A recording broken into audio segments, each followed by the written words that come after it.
Em mensagem de fim de ano, o jurista Ives Gandra Martins relembrou e desmentiu algumas das narrativas que circularam durante o ano, utilizadas como justificativa para a brutal perseguição a conservadores. O jurista afirmou: "Estou convencido de que o dia 8 de janeiro foi uma baderna que deve ser punida, mas não houve golpe de Estado." Ele lembrou que sempre alertou que os militares brasileiros jamais dariam um golpe e disse: "Para mim foi uma baderna, não foi golpe de Estado." Ives Gandra Martins apontou também os problemas jurídicos com a prisão do general Walter Braga Neto, lembrando que a decisão contraria a jurisprudência do próprio Supremo Tribunal Federal, além das leis brasileiras. O jurista prosseguiu apontando que o suposto plano para autoridades não tem qualquer substância. Ele disse: "Não houve sequer tentativa. Foi um plano translocado de alguns oficiais e nem sei se foi um plano. Faltou aquilo que é fundamental à existência de um crime, que é a tentativa." O jurista afirmou: "Reconheço que hoje há uma simpatia muito maior da Suprema Corte em relação ao Executivo e do Executivo em relação ao Poder Judiciário. Nós temos 3 poderes e é evidente que há uma sintonia muito maior entre Judiciário e Executivo. E um Congresso, embora conservador, fragmentado. Tem o problema das emendas parlamentares. Essa é a razão pela qual sou parlamentarista."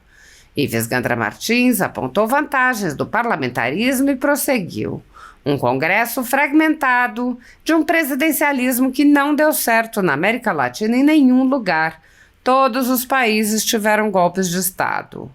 Ives Gandra Martins afirmou: "Então, nós temos uma conjunção entre Supremo e Executivo, simpatias mútuas, um Congresso fragmentado, a economia estourando, entrando em um cenário de dominação fiscal, em que nem com política monetária se consegue controlar a economia, e a falta de política fiscal, que é a característica maior do governo Lula, trazendo a volta da inflação e descompasso cambial."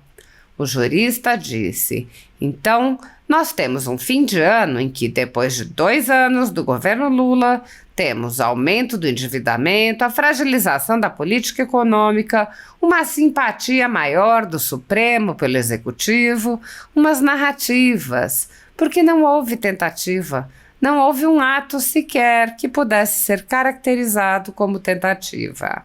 Ives Gandra Martins lembrou: "Apesar de ter tido informação, o governo do presidente Lula não fez nada e até hoje o Supremo não procurou saber da omissão, o porquê da omissão.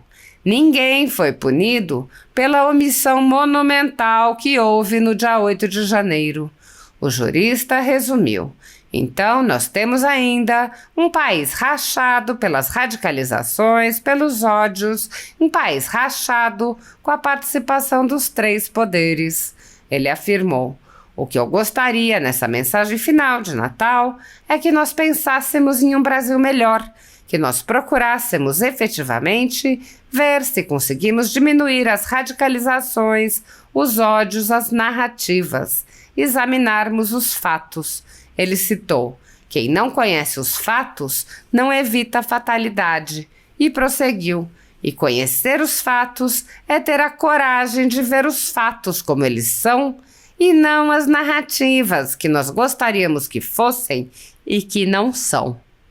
Ives Gandra Martins apontou que aquele que está na presidência da República tem que também não alimentar o ódio, para que o país possa sair dessa crise econômica, política e jurídica.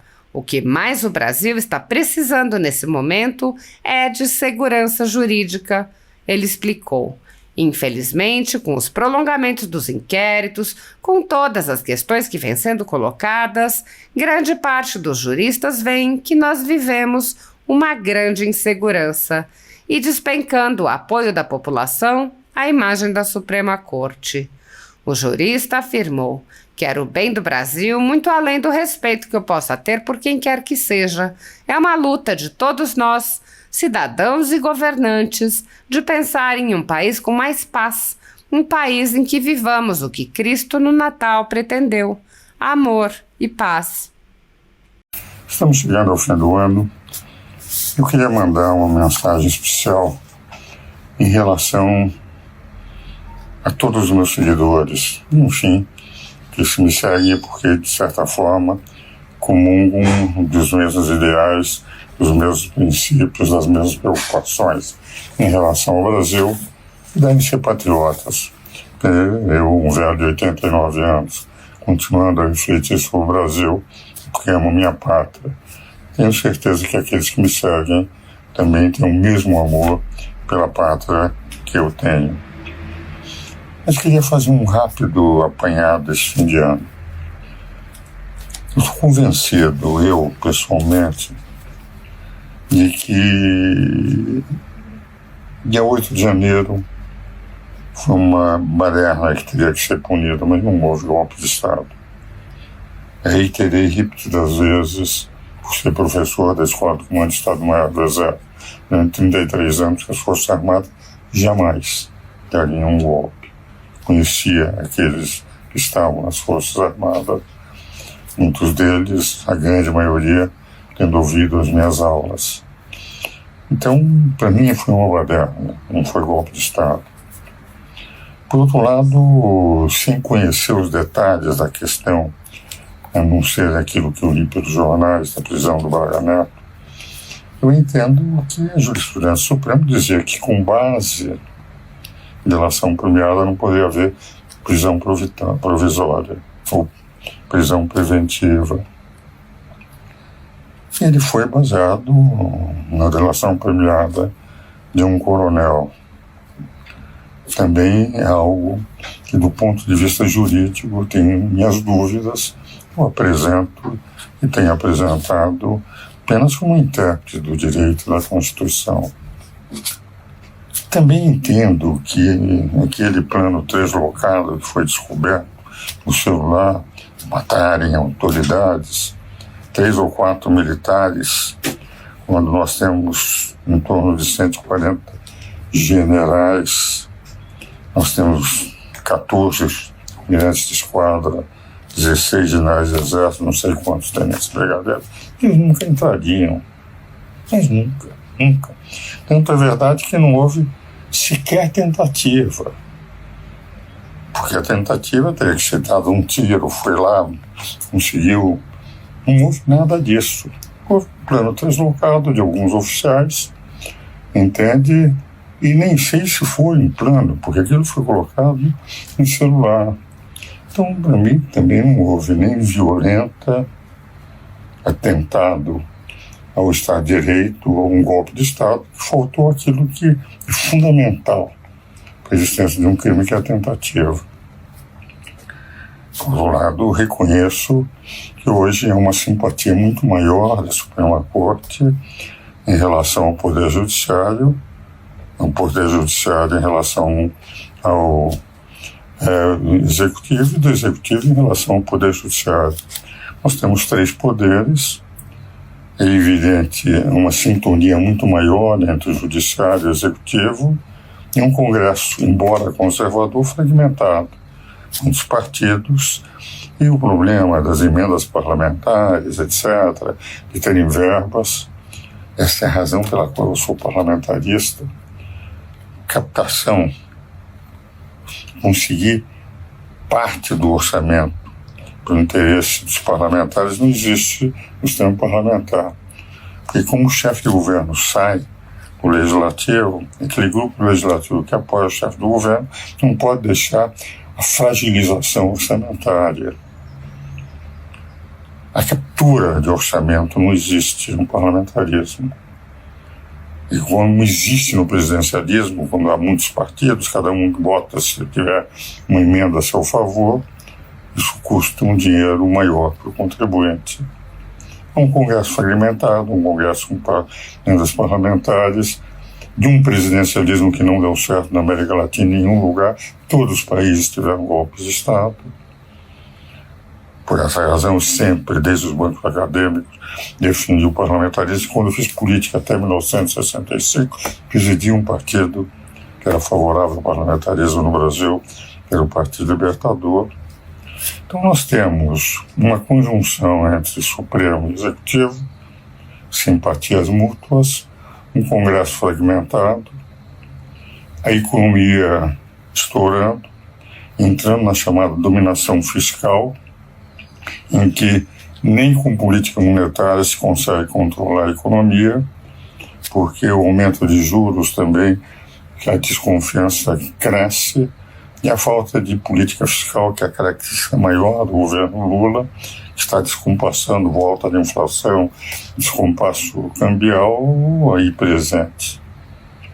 Então nós estamos num fim de ano em que, depois de 2 anos do governo Lula, tivemos um aumento do endividamento, uma fragilização da política econômica, uma simpatia maior do Supremo para o Executivo, umas narrativas, porque, com todo o respeito que sempre tive, digo aqui para os ministros do Supremo, não houve tentativa, porque não houve um ato sequer que poderia ter caracterizado como tentativa. Como dizia o ministro da Defesa, do ministro Musso, no dia 8 de janeiro não tinha um líder sequer, quem era o líder que estava liderando aquilo, não havia uma arma, não foi necessário nenhum tiro. Apesar de ter tido a informação, o governo do presidente Lula não fez nada, porque recebeu todas as informações para se proteger, e até hoje o Supremo não procurou saber a omissão, o porquê da omissão. Não foi punido ninguém pela omissão monumental que houve no dia 8 de janeiro, o que não aconteceu em São Paulo. O secretário de Justiça reforçou onde havia multidões, a polícia militar, para que não houvesse qualquer tipo de depredação. Então nós temos ainda um país rachado pelas radicalizações, pelos ódios, com participação dos 3 poderes. E o que eu gostaria nessa mensagem final de Natal, não sei se chegaria até o próximo ano, ao Natal do próximo ano, no começo do ano de 2026, com todas as minhas deficiências e problemas físicos, a gente pensasse num Brasil melhor. Nós procurássemos efetivamente ver se conseguimos diminuir as radicalizações, os ódios, as narrativas, examinarmos os fatos, como dizia Roberto Campos no prefácio do meu livro Desenvolvimento Econômico. Quem não conhece os fatos não evita a fatalidade. E conhecer os fatos é ter a coragem de ver os fatos como eles são, e não as narrativas que nós gostaríamos que fossem e que não são. Nós precisaríamos tanto de paz nesse país, para que o grupo de dia, qualquer que seja aquele que está na presidência da República, ter paz, mas aquele que está tem que também não alimentar o ódio, para que o país possa sair dessa crise econômica que vai prejudicar brutalmente a todos os pobres. Política porque, enfim, as radicalizações vão se multiplicando. E jurídica, porque o que mais o Brasil está precisando nesse momento é segurança jurídica. E, infelizmente, com os prolongamentos de inquéritos, com todas as questões que estão sendo colocadas, grande parte dos juristas vem sem entrar no mérito da qualidade dos ministros da Suprema Corte. Nós vivemos com uma grande insegurança, despencando o apoio da população à imagem da Suprema Corte. Como eu os respeito, de um lado, mas quero um bem do Brasil muito além do respeito que possa ter por quem quer que seja. É um momento de todos nós, cidadãos e governantes, detentores dos poderes nos 3 poderes, de pensar num país com mais paz, um país em que vivamos o que Cristo no Natal pretendeu, com mais amor. Amor e paz se faz sem ódios e radicalizações. Amor e paz se faz, cada um de nós pensando, muito menos no que temos e no poder que temos, e muito mais numa pátria gigante, que é aquilo que todos nós desejamos para o Brasil no ano de 2025. Para todos os meus amigos seguidores, para todos aqueles que não me querem bem, para todos aqueles que detêm o poder e aqueles que são como eu, cidadãos de segunda, que são cidadãos sem força nenhuma, sem poder. Eu gostaria que todos nós pensássemos na nossa pátria com amor e paz. E pensássemos na nossa pátria, que nós somos mortais e vamos desaparecer a qualquer momento. Nós temos que criar uma pátria maiúscula para todos os nossos filhos e netos, porque, no fundo, nós vivemos para o futuro do nosso país e não para esse momento difícil por que estamos passando. Um feliz 2025 para todos os meus amigos seguidores e para todos os brasileiros. Na conjuntura jurídica atual do Brasil, muitas pessoas estão sendo tratadas como subcidadãos e subhumanos, sendo perseguidas implacavelmente por medidas judiciais invasivas e arbitrárias, sem direito razoável ao contraditório e à ampla defesa, pelo simples motivo de terem manifestado apoio ao ex-presidente Jair Bolsonaro. Por expressarem suas opiniões, são alvo de CPIs, de inquéritos secretos conduzidos pelo ministro Alexandre de Moraes no Supremo Tribunal Federal, ou são vítimas de medidas arbitrárias como prisões políticas, apreensão de bens, exposição indevida de dados, entre outras. O ex-presidente Jair Bolsonaro chegou a advertir em um pronunciamento para uma manifestação da subprocuradora Lindor Araújo, da Procuradoria-Geral da República, que denunciou o uso da técnica da Fishing Expedition por parte do ministro Alexandre de Moraes. A técnica é comum nos inquéritos conduzidos por Moraes contra adversários políticos, jornais independentes e cidadãos que se expressam de maneira crítica contra a conduta de ministros da Suprema Corte. Neste modus operandi, o investigador promove uma devassa em pessoas escolhidas por ele para procurar algum indício, algum motivo para acusação, em contrariedade ao preconizado pelo direito que deveria investigar fatos. Em inquéritos conduzidos em cortes superiores, observa-se um procedimento característico. Matérias da velha imprensa atribuem um rótulo ou marca a um grupo de pessoas e isso é tido como suficiente para quebras de sigilos, interrogatórios, buscas e apreensões, prisões e confiscos.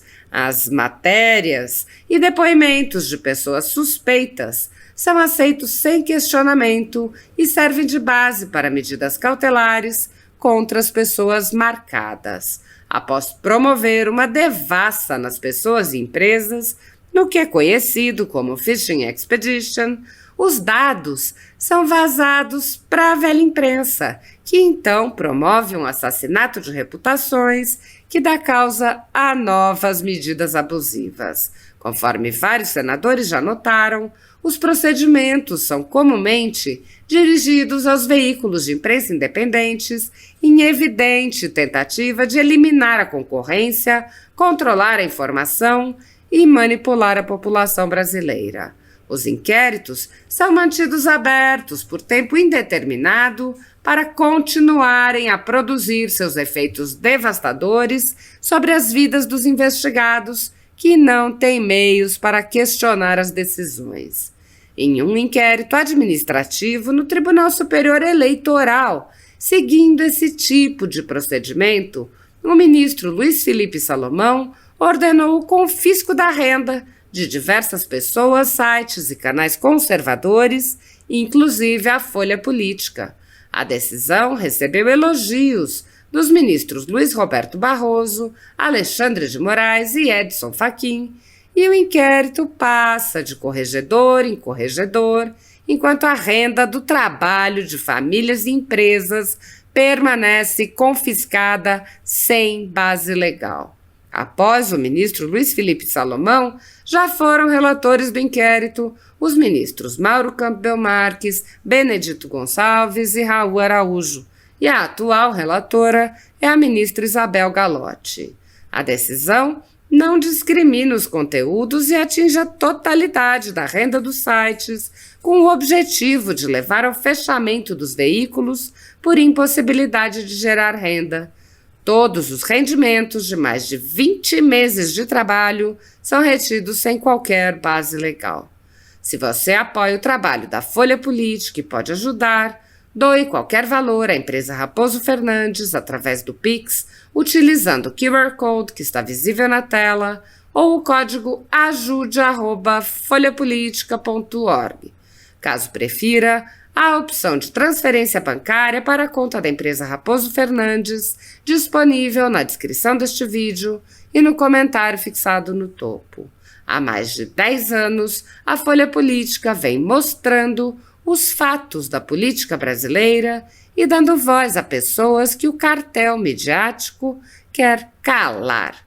Pix ajude@folhapolitica.org